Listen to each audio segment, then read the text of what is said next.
So మీరు చూస్తే ఇంతకుముందు సీఎం పెళ్ళాము, దాంట్లో ఒక డిఫరెంట్ రోలు, సో దీంట్లో ఒక డిఫరెంట్ రోలు. సో మీరు ప్రతి మూవీలో ఒక రోల్, అంటే అజయ్ గారు అనగానే క్యారెక్టరే కనిపిస్తుంది మీరు కన్నా కూడా. సో ఇన్ని క్యారెక్టర్స్ చేసేటప్పుడు మీకు ఏది ఛాలెంజింగ్గా అనిపించింది చేసేటప్పుడు అని? అదే క్యారెక్టర్ కనపడటమే ఛాలెంజింగ్. అంటే ఇన్ని క్యారెక్టర్స్లో ఈ క్యారెక్టర్ చేసేటప్పుడే నాకు ఛాలెంజింగ్గా ఉంది, ఇది చేయడానికి టఫ్ అని ఇప్పుడు వరకు ఎప్పుడు అనిపించలేదు? అంటే మనం నేను ఏ రోజుకి ఆ రోజు ఫ్రెష్గా మార్నింగ్ షూట్కి వెళ్ళిన దగ్గర నుంచి నాకు టెన్షన్ అండి. ఈ రోజుకి కూడా ఎక్కడో బయట ఉండి ఇక్కడికి వచ్చి ఇక్కడ రావడానికి టెన్షన్ పడ్డాను. సో అది ఆ ప్రాసెస్ అనేది నాకు day in day out process. నాకు అది ఫస్ట్ షాట్ ఈ రోజుకి నా పొట్టలో బటర్ఫ్లైస్ ఉంటాయి, ఇప్పటికీ నేను కంగారు పడతాను.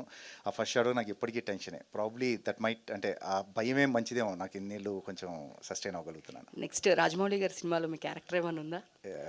యాజ్ ఆఫ్ నో నాకేం తెలియదండి. అసలు చేయకపోయినా కూడా దాని గురించి మాట్లాడకూడదు మనం. సీను గారు చెప్పండి. ఆల్ ద బెస్ట్ అండి. సినిమా నేను చూశాను, అదిరిపోయింది. కష్టే ఫలి ధైర్యే సాహసే లక్ష్మి అన్నట్టు మీ ధైర్యమే ఈ సినిమాకి వెన్నుముక్క. థ్యాంక్స్ అలాట్ రాధా గారు. అజయ్ చెప్పండి సార్. ఈ సినిమాలో విజయ్ కన్నా మీ పాత్ర చాలా బాగుంది. మీరు వన్ ఆఫ్ ద హీరోలా ఉన్నారు. అంటే కబడ్డీ ప్లేయర్స్ ఎంతమంది ఉన్నా కోచే ప్రధానం. మీది కానీ దయాది కానీ ఎక్సలెంట్గా ఉంది. ఏంటమ్మా విజయ్ ఎలా అయిపోయాడు అని, అర్జున్ ఎలా అయిపోయాడు డైలాగ్, ఆ డైలాగ్ తోటే చాలా మందిని ఎమోషనల్గా కనెక్ట్ చేశారు. అసలు ఎలా అనిపించింది అసలు ఆ పాత్ర చేస్తున్నారు?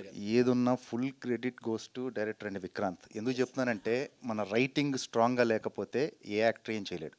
How good actor might be, ఆ రైటింగ్ అని సపోర్ట్ చేయకపోతే, డైరెక్టర్స్ టెక్నీషియన్స్ కానీ అనుకోకపోతే పర్టికులర్గా పలానా వ్యక్తికి క్యారెక్టర్ ఇలా రాయాలని ఎవ్వరు ఏం చేయలేరండి. రైట్ ఫ్రమ్ బిగ్ నేమ్స్ ఎవ్వరు ఏం చేయలేరు.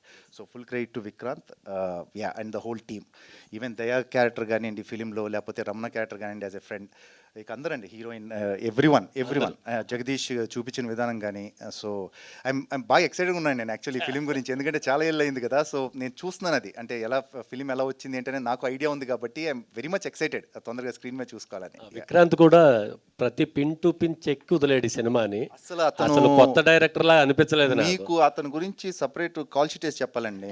అతనికి -6 డిగ్రీలు -5 ఊరికే చెప్తున్నాడు ఇప్పుడు, ఏం పట్టించుకోడు అతను. ఆ షాట్ రావాలి, చెయ్యాలి. నేను ఆ క్వాలిటీస్ అతి కొద్ది మంది, పేర్లు అనవసరంగా అతి కొద్ది మంది డైరెక్టర్స్ దగ్గరే చూశాను. లాస్ట్ అంటే ఈవినింగ్ అయ్యేసరికి కాశ్మీరు చక్కగా ఒక 10 దగ్గర నుంచి స్టార్ట్ అయ్యి ఈవినింగ్ వెళ్ళే కొద్దీ అది -4 -5కి వస్తుంది. బాగుంటుంది. 4 వరకు బ్రహ్మాండంగా ఉంటుంది, మధ్యాహ్నం 12 వరకు. దాని తర్వాత మొదలవుతుంది స్ట్రగుల్. ఇదేమో మళ్ళీ కోచింగ్ ఉంది, నాది వదిలేయండి. తనకి షర్ట్ ఉండదు, ఓన్లీ షార్ట్ వేసుకొని ఒక షార్ట్లో ఉంటాడు. నేను అంటే ఏంటి రాక్షసులా ఏంటి పరిస్థితి. -4 సార్ అప్పుడు జీవి గారు, కెన్ యూ బిలీవ్ ఇట్? -4 -5 డిగ్రీస్లో మనిషి షర్ట్ లేకుండా మొత్తం ఓపెన్గా చేయడం అంటే ఇట్స్ నాట్ ఏ జోక్. నాకు నెక్స్ట్ టైము ఒక యాక్టర్ ఫోన్ చేసి ఎవరో రాక్షసుడు అలా మంచులో పరిగెత్తాడు ఫోటో చూసానే అడిగాడు. So that's a kind of effort ఇందులో పెట్టింది. సో ఇందా చెప్పాను కదా, I'm very much excited for the team.